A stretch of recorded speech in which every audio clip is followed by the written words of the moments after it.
আসসালামু আলাইকুম গাইজ, আশা করি সবাই ভালো আছো। আমরা আজকে আবার প্রিন্সিপালস অফ ফাইন্যান্সের আর একটা ক্লাসে চলে আসছি। আমরা যে চ্যাপ্টারটা নিয়ে আলোচনা করতেছিলাম সেটা হলো ভ্যালুয়েশন অফ বন্ড, অর্থাৎ বন্ড ভ্যালুয়েশন বা সিকিউরিটি ভ্যালুয়েশন। আমরা এই চ্যাপ্টারটা নিয়ে আলোচনা করতেছিলাম, এটার আজকে আমরা লেকচার 6-এ চলে আসছি। সো চলো দেখা আজকের ক্লাসটা কীভাবে হয়েছে। এটা হচ্ছে এনইউ ম্যানেজমেন্ট ডিপার্টমেন্ট 2017 সালের একটা কোশ্চেন। এখানে বলা হয়েছে Islamic bank limited bonds will mature in 10 years, অর্থাৎ ম্যাচিউরিটি হচ্ছে 10 বছর। এরপরে বলছে the bond has a face value of taka 1000। Face value কত দেওয়া আছে বন্ডের? 1000 টাকা দেওয়া আছে। এরপরে বলছে হ্যাজ এ 10% অ্যানুয়াল কুপন, তার মানে কুপন রেট দেওয়া আছে বার্ষিক 10% করে। The bond has current yield of টাকা, current yield of 12%, current yield দেওয়া আছে। দেখো এখানে এই কোশ্চেনটা একটু ভিন্ন, তো সেজন্য এটা নিয়ে আসছে। কারেন্ট ইল্ড দেওয়া আছে 12%। What is the bonds yield to maturity, অর্থাৎ বন্ডের ইয়েল টু ম্যাচুরিটি কত হবে, বন্ডের আয়ের হার কত হবে, ওয়াইটিএম নির্ণয় করতে বলছে। তাহলে ওয়াইটিএম এর সূত্র কি আমাদের? ওয়াইটিএম এর সূত্র হচ্ছে I plus MB minus NSB divided by N. এরপরে MB plus NSB divided by 2। এখানে হচ্ছে মাইনাস, এখানে হচ্ছে প্লাস। এখন আসো আই আমরা কীভাবে বের করবো। আই হচ্ছে ফেস ভ্যালুর উপর কুপন রেট দেবো। তো ফেস ভ্যালুর কত আছে আমাদের? 1000 টাকা। এটার উপর কুপন রেট দেওয়া 10%, তাহলে কত? 100 টাকা। ম্যাচুরিটি ভ্যালু কত? যেহেতু এখানে আলাদা ম্যাচুরিটি দেওয়া নাই, তার মানে ফেস ভ্যালু যে কথা, ম্যাচুরিটি ভ্যালু একই কথা। সো এখানে আমাদের ফেস ভ্যালু বা ম্যাচুরিটি ভ্যালু 1000 টাকা, আমরা 1000 টাকা লিখলাম। এখন আসো এই কোশ্চেনে আমাদের সেলস ভ্যালু দেওয়া আছে, আমাদের যে এখানে নিট সেলস ভ্যালু আছে, এই কোশ্চেনটাকে আমাদের এখানে নিট সেলস ভ্যালু বা সেলস ভ্যালু দেওয়া আছে? দেওয়া নেই। তার মানে আমাদের এখানে সেলস ভ্যালু বের করে নিতে হবে। কীভাবে বের করে নেব? দেখো এখানে একটা জিনিস দেওয়া আছে, সেটা হচ্ছে কারেন্ট ইল্ড দেওয়া আছে 12%। এখানে কারেন্ট ইল্ড দেওয়া আছে 12%। এখন আমাদের একটা সূত্র আছে যে CY = I divided by SB। Main সূত্র হচ্ছে এটা, কারেন্টের CY মানে কি? Current yield = I divided by SB। আমরা যারা বেসিক ক্লাস করছিলাম প্রথম ক্লাস, ওইখানে আমাদের বলা হয়েছে সূত্রগুলো। CY = I divided by SB। এখন আমাদের এই SBটা বের করতে হবে, লাগবে এই SBটা, কিন্তু কোশ্চেনে তো SBটা দেওয়া নাই। এখন এটা বের করব কিভাবে? তাহলে দেখো আমরা এখানে এই সূত্রটার মধ্যে SB ইউজ করব। এই সূত্র দেওয়া আছে কারেন্ট ইল্ড, এটা দেওয়া আছে, এই যে এটা দেওয়া আছে কারেন্ট ইল্ড, এই যে কারেন্ট ইল্ড 12%, এটা দেওয়া আছে, এটা দেওয়া নেই। আর আই তো আমরা বের করছি 100 টাকা, এটা বের করছি না, এটা আমরা 100 টাকা বের করছি। তাহলে এখন আসো আমরা যদি এটা এসবিটা এই পাশে আনি = I divided by current yield দিই, তাহলে আই হচ্ছে তোমার 100 আর কারেন্ট ইল্ড হচ্ছে তোমার 12%, অর্থাৎ আমরা এটাকে লিখতে পারি 0.12। তো এটা ক্যালকুলেশন করলে আসবে 833.33। ওকে, তাহলে আমরা এখানে সেলস ভ্যালু পেয়ে যাচ্ছি।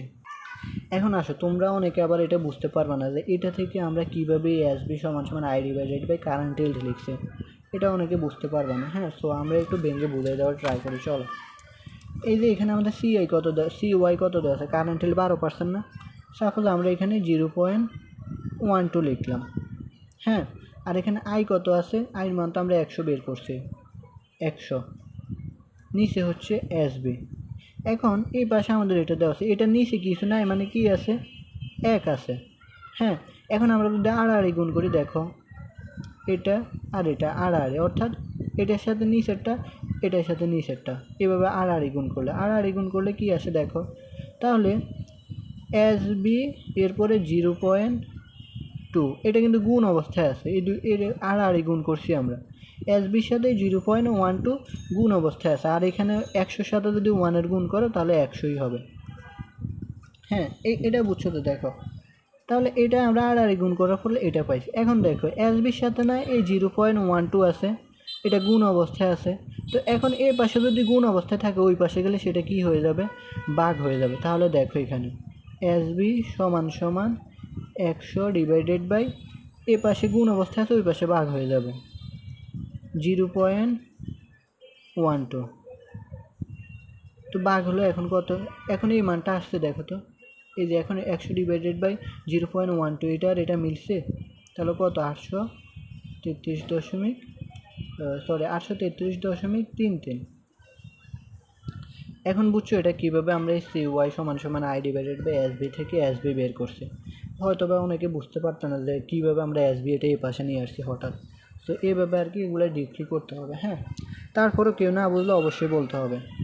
ওকে, তাহলে এখন আসে আমরা SB বের করে ফেলছি, এখানে SB দেওয়া ছিল না। তাহলে SB এখানে তো আমাদের কোনো খরচ টরচ দেওয়া নেই, তাহলে SB যে কথা NSB একই কথা। তাহলে NSB কত 833.33। এরপরে N কত, N হচ্ছে 10 বছর, আর ম্যাচুরিটি তো হলো 1000 টাকা। এখন আসি নিচে ঠিক একইভাবে এই যে এটা জাস্ট যোগ করে দিব ডিভাইডেড বাই 2। এরপরে ক্যালকুলেশন করলে আমাদের 12.72% আসবে।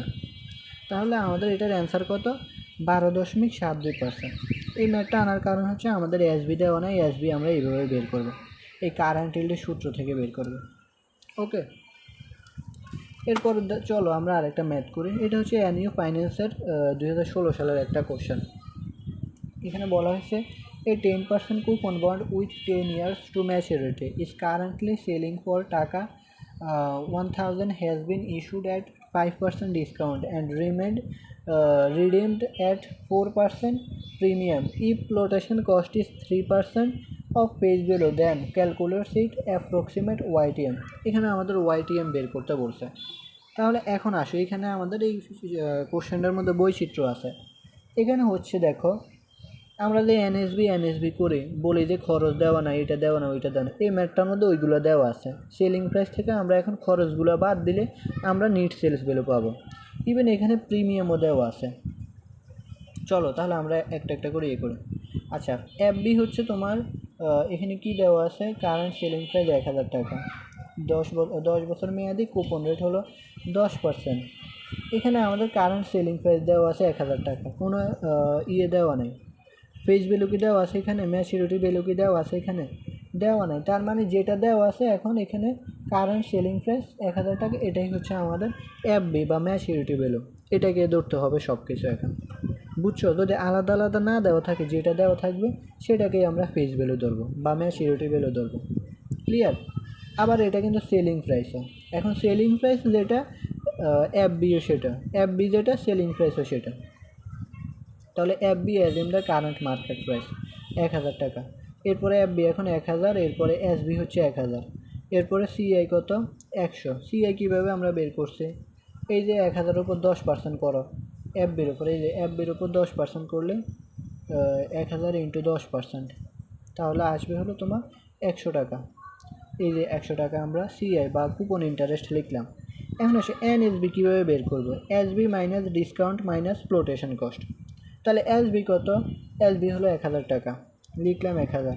ডিসকাউন্ট কত, দেখো ডিসকাউন্ট কত দিচ্ছেন 5%, 5% হচ্ছে ডিসকাউন্ট। তাহলে 1000-এর উপর তুমি 5% করো 50 টাকা, মাইনাস দাও 50। এরপরে ফ্লোটেশন কস্ট কত, ফ্লোটেশন কস্ট হচ্ছে 3%। তাহলে 1000-এর উপর 3% কত 30 টাকা, মাইনাস 3। তাহলে 1000 থেকে এই দুইটা বাদ দিলে আমাদের আসে 920 টাকা। এটা হচ্ছে নিট সেলস ভ্যালু। মনে রাখতে হবে সেলস ভ্যালুর সাথে আমাদের কার সম্পর্ক, নিট সেলস ভ্যালুর সাথে সম্পর্ক হচ্ছে তোমার ডিসকাউন্ট আর ফ্লোটেশন কস্ট। এটা হচ্ছে সেলস ভ্যালুর সাথে সম্পর্ক, অর্থাৎ বিক্রয়ের সময় ডিসকাউন্ট দিচ্ছে, বুঝছো? বিক্রয়ের সময় ডিসকাউন্ট দিচ্ছে, সো এটা হচ্ছে সেলস ভ্যালুর সাথে সম্পর্কিত। এরপরে খরচ টরচ এগুলো হচ্ছে সেলস প্রাইসের সাথে সম্পর্কিত। সেলস প্রাইস থেকে আমরা এগুলো বাদ দিলে নিট সেলস প্রাইস পাবো। তাহলে নিট সেলস প্রাইস কত, 920 টাকা। আর আরবি মানে হচ্ছে রিডেমশন ভ্যালু।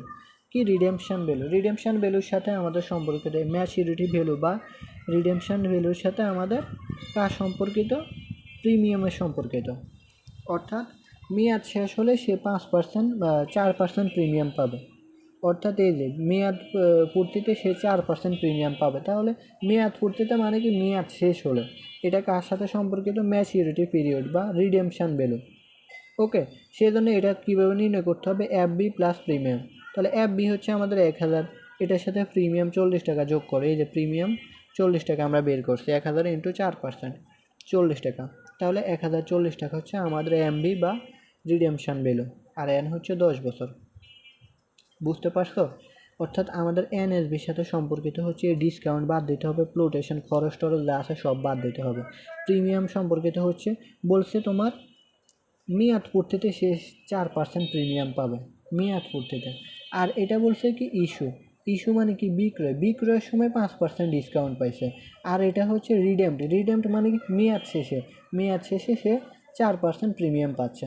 তাহলে মেয়াদ শেষে হলে ম্যাচুরিটি ভ্যালু অথবা রিডেমশন ভ্যালুর সাথে প্রিমিয়াম যোগ হবে। আর ইস্যু যেহেতু বলছে এখানে ইস্যুর সময় ডিসকাউন্ট, তার মানে ইস্যু থেকে ডিসকাউন্ট বাদ দিতে হবে বা বিক্রয় থেকে ডিসকাউন্ট বাদ দিতে হবে। আর ফ্লোটেশন কস্টটা আমাদের বাদ দিতে হবে এখান থেকে, তারপরে আমরা এই দুটো পাবো। ওকে, তাহলে এখন আমাদের সব কিছু পেয়ে গেছে, আমরা সূত্রে মান বসাবো। ওয়াইটিএম সিআই সমান সমান CI plus MB minus NSB divided by N, এরপরে MB plus NSB divided by 2। তাহলে সিআই আমরা 100 পাইছি, প্লাস এমবি হচ্ছে 1040, এরপরে মাইনাস এনএসবি আমরা বের করছি 920, এন হচ্ছে 10 বছর, এরপরে আবার উপরে দুইটা লাস্ট যোগ করেছি ভাগ 2, এরপরে হচ্ছে আমরা ক্যালকুলেশন করে 11.42% পাইছি। ওকে, এখন দেখো এখানে আমরা বলে দিচ্ছি ডিসকাউন্ট আর প্রোটেশন কস্ট সেলিং প্রাইসের সাথে সম্পর্কিত এই ম্যাথে, হ্যাঁ। আর প্রিমিয়াম ম্যাচুরিটি ভ্যালুর সাথে সম্পর্কিত বা যোগ হবে। কি বলছে বুঝছো?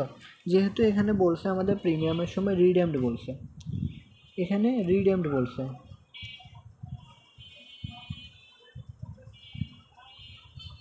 এখানে রিডেমড বলছে। রিডেমড মানে হচ্ছে আমাদের মেয়াদ পূর্তিতে সে 4% প্রিমিয়াম পাবে। আর এটা বলছে ডিসকাউন্ট কখন? ইস্যুর সময়।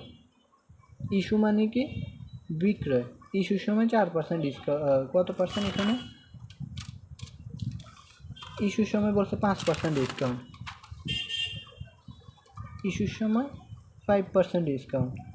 একটা হচ্ছে ইস্যুর সময় আর একটা হচ্ছে মেয়াদ পূর্তিতে বা মেয়াদ শেষ হলে, দুটাই কিন্তু বুঝতে হবে। রিডিয়াম থাকার কারণে আমরা এটা ইউজ করছি, ইস্যু থাকার কারণে আমরা এটা ইউজ করি, বাদ দিয়েছি। ওকে, তো আশা করছি আজকের ক্লাসটা সবাই বুঝতে পারছি। এরপরে যদি কেউ কোনোটা না বুঝতে পারে অবশ্যই কমেন্ট অথবা ইনবক্স করবে। ধন্যবাদ সবাইকে।